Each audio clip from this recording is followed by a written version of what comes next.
যে গাইডলাইন তুমি দিলে, why you have deviated from that guideline? Only to favor Bharatiya Janata Party? Only to make happy Shubhendu Adhikari? Election Commissioner status আজকে এই জায়গায় এসে গেল।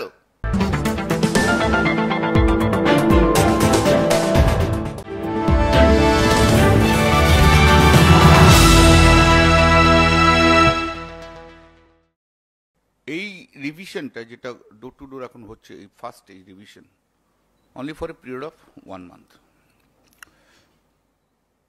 তো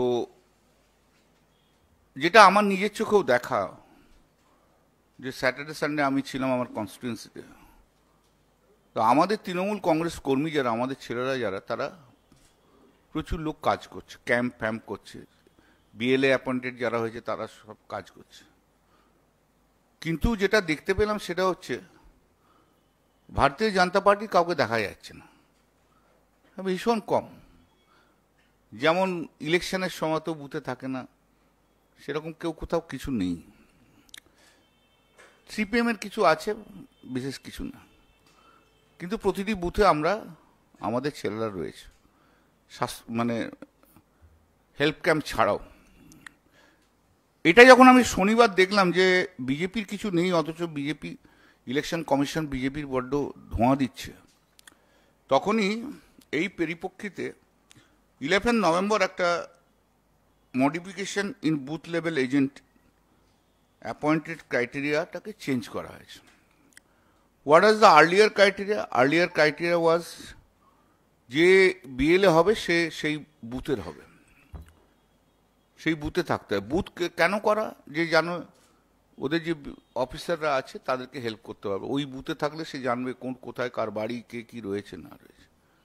যেহেতু বিজেপি তাদের সেই পার্টিকুলার বুথ থেকে কোনো তাদের বিএলএ দিতে পারছে না, অধিকাংশ 75%, তাই ইলেকশন কমিশন বিজেপিকে খুশি করার জন্য বিজেপির ফেভারে একটা অর্ডার পাস করেছে। সেটাতে বলেছে যে শুধু যে পার্টির ইলেকট্রাল রোলটা হচ্ছে, মানে যে বুথে হচ্ছে সেই বুথ না, পাশের বুথ বা অন্য কোনো বুথ থেকে আনতে পারে, বাট উইদিন দ্যাট অ্যাসেম্বলি। দেখুন, দি stringent condition which was put earlier, it was stringent condition, সেই কন্ডিশনটাকে ওয়েভ করে দিল, রিল্যাক্স করে দিল শুধু বিজেপির জন্য, to accommodate the BJP, to favour the BJP. আমরা যে বারবার বলে আসছি যে ইলেকশন কমিশন বিজেপির কথাই চলছে, বিজেপি যা বলছে তাই করছে, বিজেপির যা অসুবিধা হচ্ছে সেগুলো দেখছে, অন্য কারো দেখছে না। এবং সেটা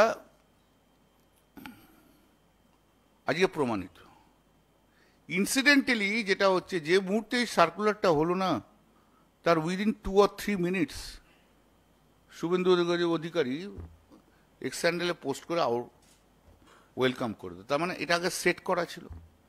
এই যে শুভেন্দু অধিকারী বারবার বলে সিবিআইকে দিয়ে আমি করাবো, ইলেকশন কমিশনকে দিয়ে আমি করাবো, ইডিকে দিয়ে আমি করাবো, এটা তাহলে প্রমাণিত যে ইডি, সিবিআই, ইডি ছেড়ে দিন, এখন ইলেকশন কমিশন তার স্টেটাসটা এমন জায়গায় নেমে গেছে ইলেকশন কমিশনের, তাকে একটা বিরোধী দলের শুভেন্দু অধিকারী কি বলছে সেই অনুযায়ী তাকে কথা বলতে হচ্ছে, কাজ করতে হচ্ছে।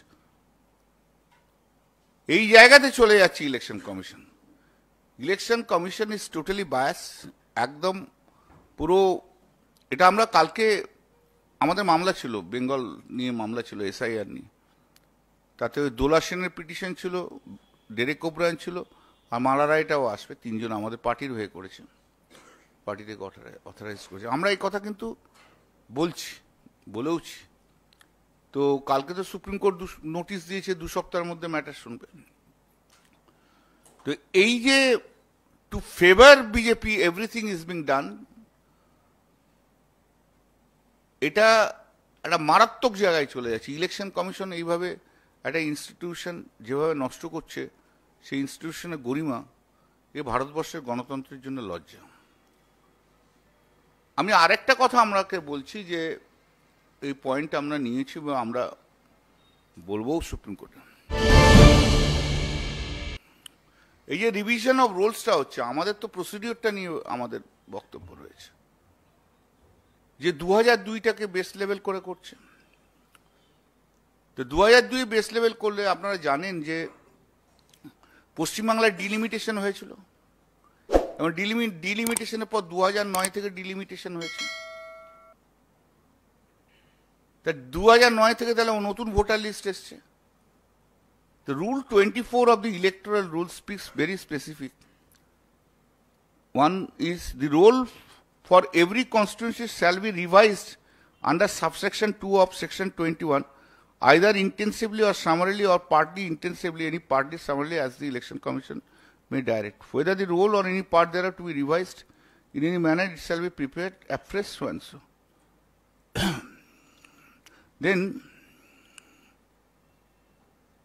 যেখানে ডিলিমিটেশন হয়েছে, that after the delimitation roll has to be revised, that has to be taken into consideration.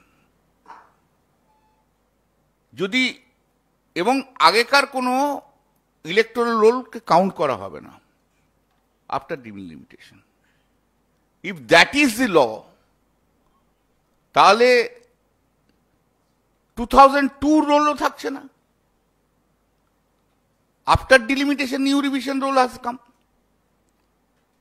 এবং সেই নিউ রিভিশন রোল যখন এসছে তখন তারা অন্য কিছু করতে পারে না।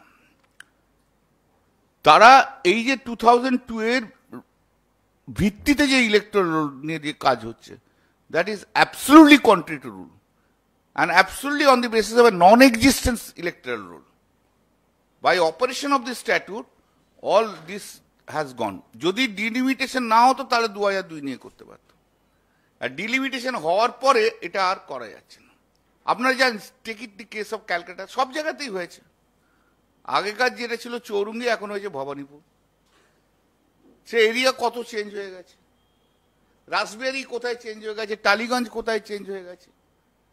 তাই জন্য আর এখন যে রিভিশন রোলটা দিচ্ছে, মানে যার বেসিসে করছে, যেগুলো ড্রাফটে দিয়েছে সেগুলো on the basis of pre delimitation. অতএব এই প্রি ডিলিমিটেশন যেটা, তার কোনো ভিত্তি থাকতে পারে না। এগুলো তো আমরা আইনে আর্গুমেন্ট করছি, আমরা আর্গুমেন্ট করব। অ্যানাদার মোর ইম্পর্টেন্ট পয়েন্ট যেটা আমি আপনাদের কাছে বলতে চাই, I am a voter since 2024 and a voter also 2025. So my right accrued as a voter right from 1977-78.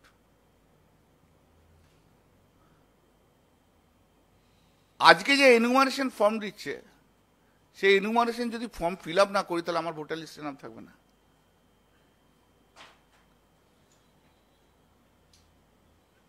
তাহলে আমাকে আবার নতুন করে ভোটার হতে হবে। ভোটার লিস্টে একবার নাম থাকলে I have a right to cast vote, I have a right to continue with, unless there are certain changes are there. এই যে taking away of the right is an unconstitutional. আমাকে enumeration form fill up করতে হবে কেন? Y? আজকে তাহলে আমাকে নতুন করে ভোটার হতে হবে কেন? নতুন করে ভোটার হতে হবে কেন? ভোটার লিস্টে নাম থাকাটা statutory right. To caste A vote is also statutory right, but the election process mandate is a build up a government is a constitutional scheme. অথবা এই কনস্টিটিউশনাল রাইটটাকে ধাক্কা দেওয়া হচ্ছে। তো যে কারণে আজকে বেশি করে আমরা আসছি, সে কারণটাই হচ্ছে যে যখন আমরা কাজগুলো করছি, যে গাইডলাইন তুমি দিলে, why you have deviated from that guideline? Only to favor Bharatiya Janata Party? Only to make happy Shubhendu Adhikari? Election Commissioner status আজকে এই জায়গায় এসে গেল।